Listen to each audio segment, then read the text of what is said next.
appreciate that, and I suppose I look kind of calm tonight, but actually I am on the horns of a dilemma, which can be pretty uncomfortable unless you happen to land just the wrong way.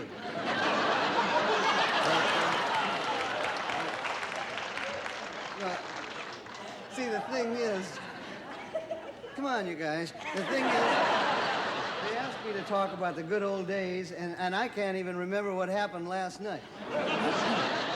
But I've been in this business, show business, for a long, long time. I have met the greats, the near greats, the ingrates, the have-beens, the never-wases, never-were. I have hobnobbed with the blockheads of Oshkosh, the crowned heads of Europe, and several peculiar people from Scappoose, Oregon. And at one time or another, one of them has said to me, all of them said to me, George, get out of the business. It didn't bother me. It didn't bother me. I persevered. That's one thing I persevered. I persevered. I was arrested on Hollywood Boulevard for persevering. No, really, a policeman, he come walking over. It was downhill, you know, and he said, George, get out of the business. But one thing, you don't have to worry about me. Really, I'm not... No, because a lot of TV performers, and I know you've heard it, they've squandered their money. No, sir, not old loans. I invested very wisely. For example, I'm the major stockholder in a cannonball factory. You can't hardly get them no more.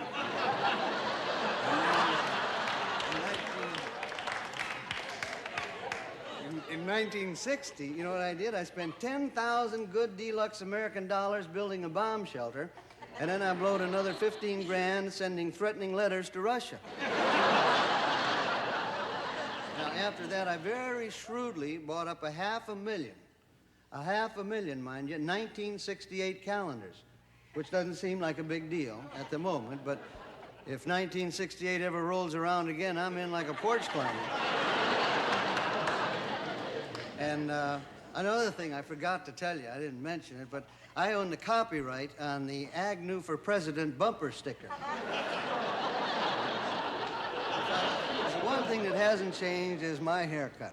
Same old butch, you know, or as it's called at this point in time, the Halderman. But nowadays, it's not... See, not too many barbers know how to cut it anymore.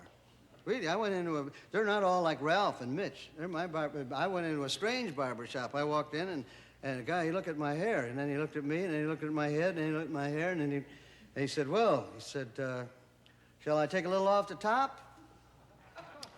I said, no, take a little off the bottom. I want to see how you do it.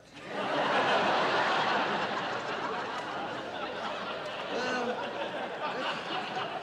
it sounds kind of cute now, you know, but it wasn't the brightest thing I ever said in my whole life. But you know what they say? If you wait long enough, everything comes back into style. You know, cuffs are back on your trousers, and bow ties are back. I'm just waiting for short to come back. But actually, you know, being short doesn't particularly bother me because I have another quality that more than compensates for it. See,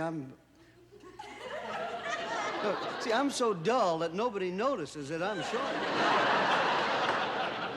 But over the years, you know, there's one question that people ask you, and the one question they've asked me more than any other is, how are things between you and your wife, spooky old Alice? Thank you, and so long, neighbors.